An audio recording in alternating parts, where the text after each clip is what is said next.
Pues Del Toro lo logró, se llevó no solo mejor director, sino mejor película contra todos los pronósticos. Y teníamos que venir a platicar aquí acerca de lo que creemos son las mejores razones para celebrar este triunfo. Bienvenidos a la sala de cine post-Óscares.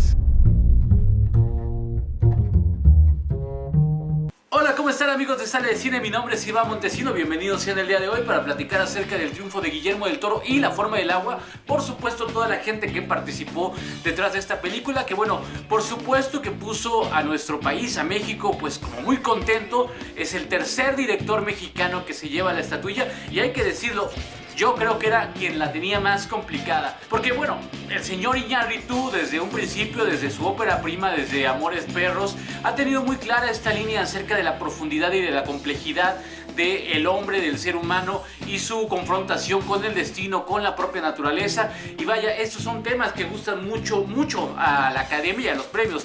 No solamente ha sido un ganador en los Oscars, sino también en Cannes y en otro tipo de festivales. En el caso, por ejemplo, de el señor Cuarón, me parece que es el director más ecléctico entre los tres. Es el que puede dirigir lo mismo una película de fantasía como Harry Potter, que algo tan profundo que para mí sigue siendo su mejor película, Los Niños del Hombre, que si no la han visto de verdad se las recomiendo. Y por supuesto Gravity, ¿no? Esta oda espacial que fue la que le diera el Oscar. Pero en el caso de Del Toro la tenía complicada, y la tenía complicada porque es un tipo, y esta es una de las grandes razones me parece que hay para celebrar, más allá de su nacionalidad, y esto se celebra por supuesto en todo el mundo, que es estar casado, estar convencido de una narrativa a propósito de un tema muy particular que son sus monstruos. Y este tipo de películas normalmente la academia les hace el feo.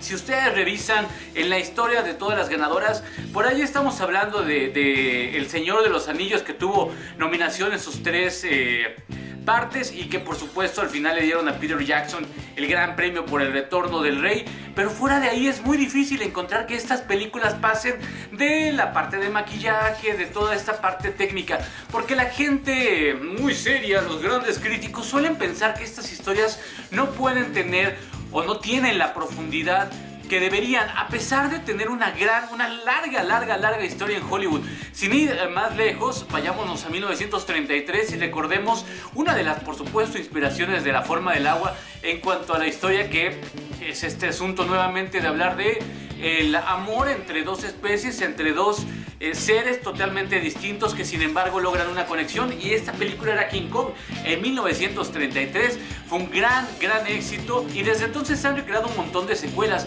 Es también en los años 30 cuando la Universal decide darle pie a los monstruos, y entonces, o a estos suerte de monstruos, y crear estas películas de horror como La Momia, El Fantasma de la Ópera, por supuesto Frankenstein con Boris Karloff y por supuesto Drácula con el señor Bela Lugosi. Películas grandiosas que tienen obviamente una temática complicada para estos críticos muy serios. Del Toro ha sabido encontrar la manera de ir metiendo estos fantasmas, estos monstruos, siempre en historias de una profundidad absoluta. Para mí sigue siendo su mejor película, El Laberinto del Fauno, esta cinta ubicada en la guerra civil en España, en donde una niña de pronto se encuentra con este tío, con este fauno, y que siempre roza entre la fantasía y la realidad de una manera magistral, que le dio todos los premios del mundo y que le había dado ya nominación a Guillermo del Toro. Ha tenido sus tropiezos. Crimson Peak, esta película de La Cumbre Escarlata, la verdad es que nos quedó de ver un poco, se le hizo un poco complicado este romance gótico, y sin embargo se vuelve a amarrar a esta idea de el amor y de estos seres que son de pronto repulsivos para la sociedad, no solamente en el sentido del monstruo, de este anfibio, este ser totalmente distinto a nosotros, sino en todos y cada uno de los personajes de esta película. Incluso el villano, y lo platicábamos en el review que hicimos de la misma, que anda por ahí, lo pueden ustedes ver, habla acerca de la soledad de los seres humanos y cómo vamos tratando de encontrarnos. Y en esta película la sitúa muy bien justo en esa época de la Guerra Fría, en la que todos teníamos miedo del semejante, ¿no? Si tú eres gay te rechazo, si tú eres muda eres extraña, si tú eres un posible espía, eres un villano per se.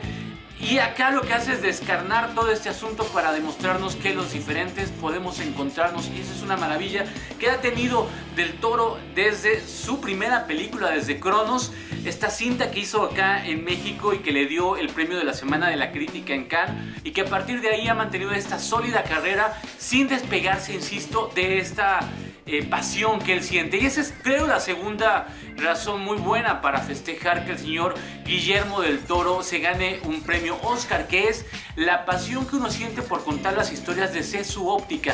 No venderse, no decir, bueno, soy un gran director, puedo dirigir cualquier película y me quiero ganar un Oscar, voy a hacer una película seria con un tema serio. No, realmente él sigue amarrado a su concepto, y finalmente Hollywood le festeja, le celebra y le premia esa fascinación y esa pasión, porque hacerla no es fácil y porque hacerla bien es casi imposible.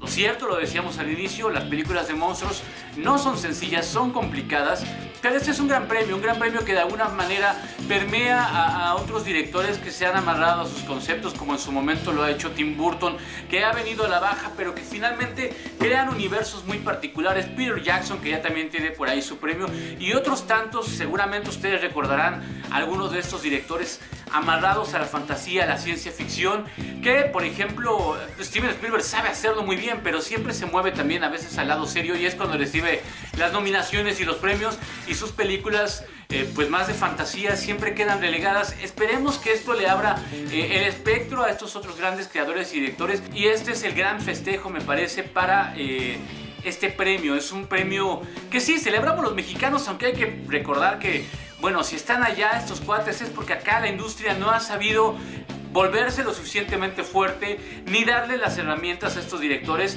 E incluso en el caso de Guillermo del Toro, sufrió el secuestro de un familiar muy cercano, y esto también forma parte del asunto de decir, me voy y voy a ser un inmigrante, y a veces olvidamos que ellos están allá, como está el cuate que recoge las cebollas y los tomates en el campo, porque hay mejores oportunidades para crecer que las que tenemos en nuestro país. Y ese es un caso para, pues, revisar con nosotros mismos, en lugar de solamente estarle reclamando al pelos de zanahoria sus pendejadas.